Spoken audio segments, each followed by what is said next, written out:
What's up, guys? So welcome to my nursery. I've noticed and I get a lot of questions about the nursery. What do you carry in the nursery? I've never done any videos on our nursery here. So I'm sitting in our oldest nursery here on the farm.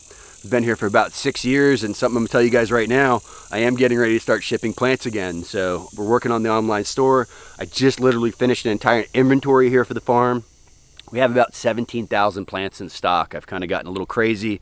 I've got a whole nother nursery area to show you guys. I've got a shade nursery, so let's get to work. Just here behind me, this is gonna be the tropical zone. So as we go into winter, I'm actually gonna put some big hoops over this entire end of the nursery over here and kind of have more of the subtropical species in here so I can protect them in the wintertime. We are in, zone 9B. We get frost, we get freeze. So some of these species that I'm growing, not supposed to be growing. A lot of the times we're doing installs further south. It's a lot easier to have these plants on hand. A lot of this stuff I actually broker in. I wean off of chemical fertilizers. There's a good portion we're starting to propagate, and we're trying to step up our game there. We're starting to do a little bit more grafting, but some things just aren't worth it. So everything that you see over here on this side is a combination of some bananas on the end, bay rum, allspice, lots of Barbados cherries, Rolenia, Adamoyas, lychees, longans, star fruits, and we're talking all different varieties. I have 6-7 varieties of star fruit. I have 3 or 4 varieties of lychees.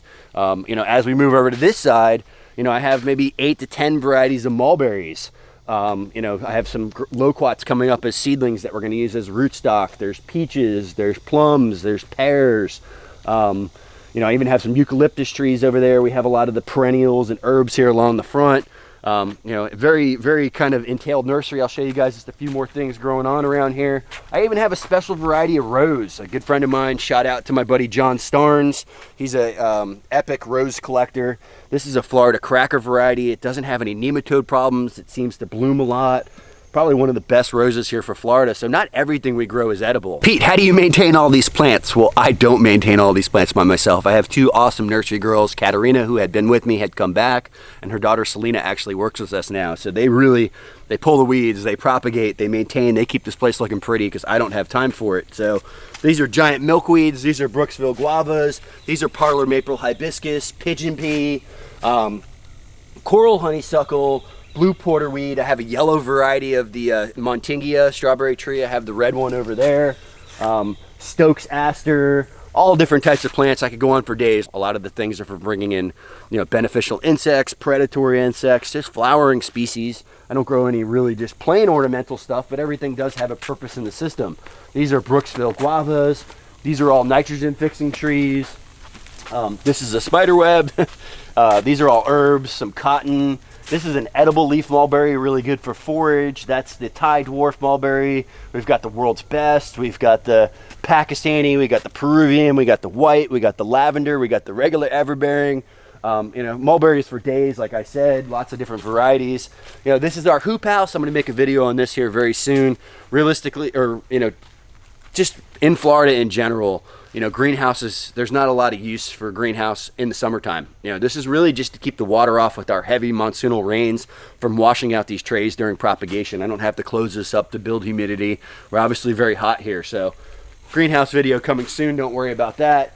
Lots of passion fruits, and down here on this end, I have a whole drip section over there. Lots of plants don't like to be on overhead irrigation. This isn't ideal. You guys know, I'm here on 11 acres in Central Florida. The only place I have irrigation on the farm is in the nurseries. I try to use as much drip as possible. It's very expensive to use drip, so I'm using it where it's most needed. Olives don't like overhead irrigation.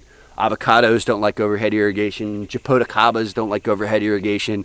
White sapotes don't like overhead irrigation. So that's mostly what we have kind of up in this little section of mat in this area. And then on the tables working our way this way, we've got rosemary, society garlic, garlic chives. I even have a variegated society garlic. Lots of varieties of Turk's cap hibiscus because they have a beautiful edible flower. Passion fruit for days. Everybody should be growing passion fruit. My favorite variety is probably the Bounty or the purple possum. Lots of purple possum here. And then as we come back into this area, this is all perennial vegetables. Thai ginseng, variegated jewels of opar. We've got a lot of milkweed in here. longevity spinach, sisu spinach, edible leaf hibiscus, a couple different varieties of that, and I do a lot of propagation. Over here on this side, this is kind of like my personal area, so all these plants say NSF on them, not for sale, or NFS, not for sale. So a lot of this is just kind of trialing things, a lot of things that I'm going to grow out, maybe eventually sell, but I've picked up through collectors. You guys ready for the next nursery? Let's go. As I showed up from work about 2 weeks ago, and this area just popped up kind of unauthorized. Katarina ran out of space in the nursery, and these are all Dancy Tangerine citrus seedlings from that video I did up in actually Brooksville, just north of here. These are all citrus trees growing in the understory, and this Dancy is supposed to be true to seed. Supposedly it'll even fruit in like 3 years from seed, so I'm growing out a bunch of seedlings. We'll see what happens. All right, we're in the shade nursery, so starting over here, we've got shampoo ginger, lesser Galangal, spiral ginger. I've got some different varieties of regular ginger. I've got a bunch of rare gingers that we're not actually shipping out yet. I've got black turmeric here. This is a yellow cone spiral ginger. I have some Xanadu left over from a job. You didn't see that. I have some Fargugium monstera, which makes the edible fruit. This next little section, these are all Geppetto Cabos. We just got done potting all of these up into 15-gallon and 7-gallon pots. They all just went from 7 to 15 or 3 to 7. Then over here on the tail end, we keep all of our miracle fruit and coffee bushes. Kind of up here on this side, we've got some different flowering species. I've got a variegated variety of the spiral ginger, pagoda flowers, lots of different Suriname cherry seedlings, and as we get our way over this way, another variety of ginger. All right, and we grow a special variety of Canna Lily. This one has an edible flower and supposedly an edible root. I haven't tried that. As we get over this way, I've got lots of different varieties of dragon fruit, lots of different varieties of pineapples, and I have edible core pineapples. I have heirloom pineapples. There's all different types of pineapples. Then as it wraps around over here on this side, I'll show you guys some of the things growing on. So some of the pineapples even have pineapples. Over here, we've got Malanga and taro. You know, not only does this make an epic root crop, but it's a beautiful plant in the landscape, very aesthetically pleasing. It looks just like the elephant ear that everybody likes to plant. Also has an edible factor. I did forget the Chinese finger ginger. You guys have to know, I mean, I have blue turmeric, I have green turmeric, I've got the regular orange turmeric, I've got white turmeric, I've got black turmeric, I've got a green blue turmeric. There's all different varieties and types. Got some different chayas over here, another variety of spiral ginger, and then finally at the end, my last two varieties of ginger. That is the green and the blue. So I'm ready for the next nursery. All right, so we're in our last section of nursery here, and everything from this way north is on drip. Everything from this way south is on overhead irrigation. And you know, it takes 4 zones to run this little small section of drip, 1 zone to run all this overhead irrigation. You know, this area cost me a couple thousand to set up. This area cost me a couple hundred to set up. So there's another reason why, you know, we use drip and overhead irrigation. Typically, you know, we try to leave these plants in overhead no more than 6 months, maybe a year tops.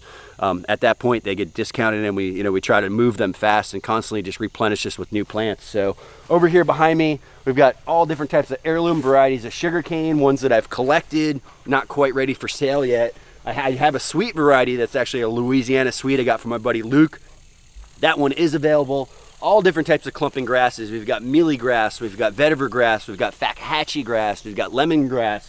All different varieties of bananas. I've got probably 10 different varieties here, 2 or 3 on the other side, so maybe 13 available at all times. This is some roselle. I have a perennial penta, I have a dwarf firebush, cranberry hibiscus. These are all different varieties of tropical sage. There's probably, you know, from a red to a white to a pink, all different varieties going all the way down. More society garlic, more sages. And as we get over to the next row, we probably have 10 different varieties of figs. The figs definitely don't love the overhead irrigation. We try to move these through here every 6 to 8 months. Lots of sweet almond, lots of the true native firebush. The purple flowering things you see over here in the center, that would be Vitax or Chash tree. And then all the way over here on the edge is where I have all my ground covers. So lots of perennial peanut, lots of sunshine mimosa. And I do probably about 50-50 with that, depending on how big the job is. We grow a portion of those, we broker in a portion of those. I was trying to grow bamboo. I thought it would be something great to keep in the nursery. It's just honestly a lot of work potting that stuff up all the time and keeping it in the right size pot. So I'm kind of been blowing out the bamboo, and we're focusing on more different varieties of fruit trees that need to be on drip for that section. All right, so we've got 6 or 7 varieties of grafted persimmons over here behind me, mostly the Asian varieties, the Fuyu, the Seijo, Tanaka, all different types of grafted loquats, And as it gets all the way to the back over here, I have some of my rare varieties of bananas that I'm kind of growing out.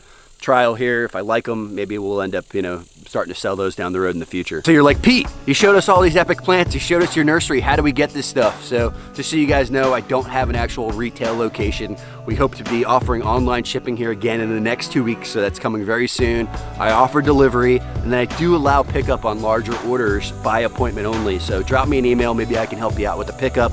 Definitely can help you with the delivery, and I'll be shipping here soon. So if you guys enjoyed this video, please give it a thumbs up. Be sure to subscribe if you haven't already. Most importantly, pound dirt.